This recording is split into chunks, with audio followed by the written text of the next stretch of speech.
Hey 7th graders, your today's assignment is the Rock Pocket Mouse activity. So what you guys are going to be looking at is how this population of this species of mice has changed based on the environment they lived in. So your learning targets today, I can explain how natural selection has influenced the distribution of traits in rock pocket mice, and I can explain the role of the environment in natural selection. All right, so let's move on to slide number 2 here. So here's an introduction for you. A typical rock pocket mouse is about 170 millimeters long from nose to rump, shorter than an average pencil.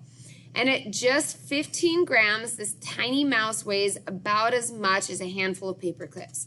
Rock pocket mice, however, have an enormous impact on science. So what's so special about them? You can find populations of rock pocket mice all over the Sonoran Desert in the southwestern United States. There are 2 common varieties, a light-colored variety and a dark-colored variety. There are also 2 major colors of substrate or surface materials that make up the desert floor. So they have basically kind of 2 different environments that they can live in. They can either live in a really light-colored one that's made of sand, or they have a dark-colored variety that was changed by volcanic activity a long time ago. There are 2 major colors of, most of the landscape consists of light-colored sand and rock, but patches of dark volcanic rocks that form from cooling lava flows are found separated by several kilometers of light-colored substrate. So they really kind of have 2 different options of where they live in this environment. One's either light, one's dark. And again, you see the 2 fur variation, one light, one dark. So your first step here is to count the number of light-colored and dark-colored mice present at each location at each moment in time. So we're going to see 4 pictures that represent 4 different moments in time. So you guys will have the oldest of the pictures or the oldest set of data, and then you'll have the most recent and then the 2 in between. Record your counts in the table on each picture slide. So let's go ahead and move on to slide 3. You guys will see picture A. You guys can see location A is obviously that environment that has the light colored sand, and then location B is the environment with the dark colored lava flows. So what you guys would do is you would count all the mice in those 2 areas. So here's location A right here.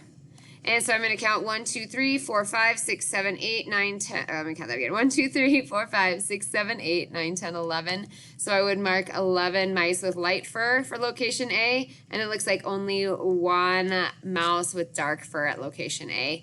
And then I'm going to do the same thing at B. Remember, you guys can click on this picture and drag it to expand it as you guys need to see, and then you guys can just hit undo to send it back to its original size.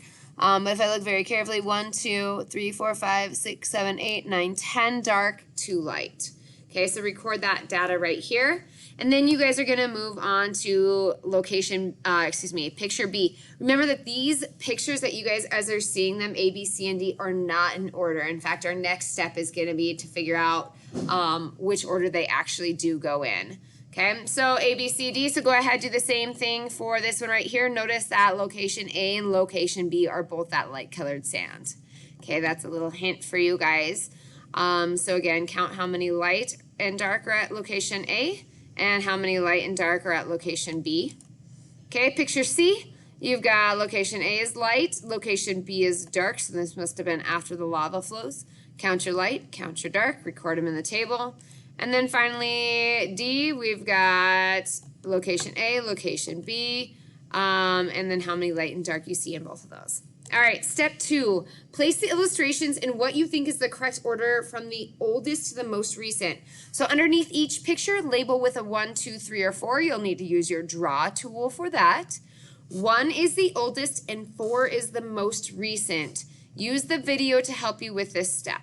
Okay, so this next slide gives you guys the video. You guys can right-click it, open that link up, and it will take you guys into this video. The video is about 10 minutes long, but it really gives you guys a good history, and it really kind of preps you guys to be able to finish this assignment and answer some of these questions. So make sure you guys watch the whole video that talks about these scientists that study these rock pocket mice. Okay, once you guys have finished watching that, you guys should have some pretty good information to help you put these pictures in chronological order. Okay, so this is on slide 9 here. What you guys will do is, again, these are in order of how I had them appearing in the slides. Slide 3, slide 4, slide 5, slide 6, or A, B, C, and D. But these are not in chronological order. So this is not the oldest picture here. This does not show the this last one doesn't show the most recent picture. You guys need to decide which one was the first picture to be taken and which one was the last picture, the most recent picture to be taken. So once you guys decide to do that, you'll use your draw tool to draw 1, 2, 3, or 4 underneath them. So something like this, even though this isn't correct, because as I said, this isn't the most recent, so this wouldn't be 4. And this picture is not the first picture, so this wouldn't be 1. Okay, so make sure you guys put them in the correct order. Remember, 1 is your oldest. It's your first picture taken out of this series. And 4 represents your most recent picture. Okay, so again, number these with a 1, 2, 3, or 4. Which one's the most recent? That would be a 4. Which one's the oldest? That would be a 1. And then in order in between, a 2 and a 3. Okay? All right, once you guys have that done, you're going to go ahead to answer your questions. Explain why you ordered your pictures like this. Okay, so why did you choose number 1 as number 1?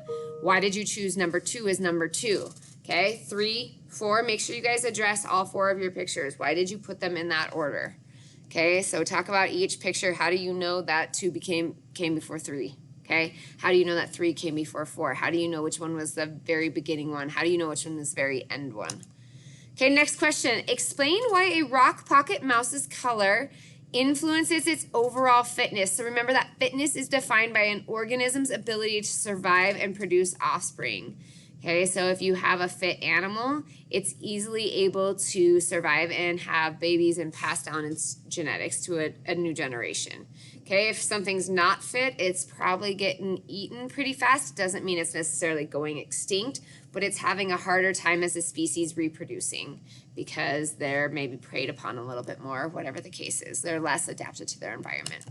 Okay, explain the presence of dark-colored mice at location A. So if you guys look back at location A in all of these pictures, okay, why are there dark-colored mice? Think back to what I just talked about with the fitness. Okay, so just because maybe they don't blend with their environment does that necessarily mean they're going extinct. So think about that. Okay, so why are there still mice at location A, which are these top parts of each of these pictures? Okay, notice there's at least at least one or two dark-colored mice in each of those environments. Okay. Slide 13, write a summary that describes the changes in the rock pocket mouse population at location B, the dark environment. Include a description of why their landscape changed. So first talk about why their landscape changed. Okay, so if you guys need to look back, we're just looking at location B, so that's the bottom half of these pictures. Okay, so you can see this one is the oldest picture. It's before the lava flow, so talk about why its environment turned dark. And then talk about a description of how the population changed over time. So if we're just looking at that dark environment, how did the population of mice change over time? So look back at how you guys had them correctly ordered. Okay, last question. Predict what the population will look like 100 years from now. Base your prediction on trends in the data you have organized. So look at the different data that you guys collected for those 4 pictures and predict what you think it might look like 100 years from now. That's a lot of generations from now. You can assume that environmental conditions do not change over the 100 years. So we're not going to have any more lava, nothing that's going to change that dark and light environment. So what is your claim? Okay, what will it look like? So just tell me straight up, I think this is what the population is going to look like 100 years from now. Okay, evidence, what is your proof? You guys need to use data from what you guys collected and put in the little data tables on those individual pictures back up in slides 3 through 6. So use that to support. You guys should use some kind of number in your answer. That's usually what evidence is. And then why does that evidence matter? That's your reasoning. So go ahead and fill out those 3 slots right there. Again, what is your claim? What will it look like in 100 years? What is your proof? Why are you guys thinking it's going to look like that? Okay, talk about some of the stuff you saw in the earlier part of this assignment that leads you to believe that in 100 years, your mouse population is going to look like, okay? And then why does that matter? Why do you guys think that's important enough to say that this population is going to look like this in 100 years, okay? After you have finished that up, you are all done, and you guys can go ahead and hand this in, and I hope you are having a wonderful day. I will talk to you soon. Bye.